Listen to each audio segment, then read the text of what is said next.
बिस्मिल्लाहिर्रहमानिर्रहीम। अस्सलामुअलैकुम। मैं हूँ राजपूत डेली टीचर।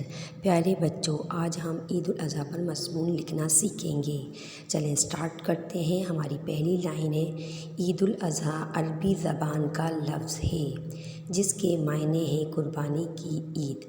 हमारी दूसरी लाइन है, ईद उल अज़हा अल्लाह ताला के प्यारे पैगंबर हज़रत इब्राहीम अलैहिस्सलाम की अज़ीम कुर्बानी की याद में मनाई जाती है। हमारी तीसरी लाइन है, ईद उल अज़हा के लिए जानवरों की खूब ख़रीदो फ़रोख्त होती है जिसकी बरकत से जानवरों का कारोबार उरूज पर होता है। हमारी चौथी लाइन है, ईद उल अज़हा पर जानवर की कुर्बानी करना हर मालदार मुसलमान पर फ़र्ज़ है।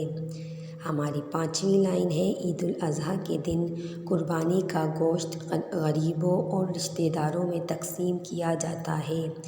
हमारी छठी लाइन है, ईद उल अज़हा का दिन हमें अल्लाह की राह में सब कुछ कुर्बान करने का सबक देता है। अगर आपको वीडियो पसंद आए तो हमारी वीडियो को लाइक ज़रूर किया करें। अगर आप हमारी मज़ीद वीडियोस हासिल करना चाहते हैं तो हमारे चैनल को सब्सक्राइब भी कर लें। अगली वीडियो में फिर मुलाकात होगी। जब तक के लिए अल्लाह हाफिज़।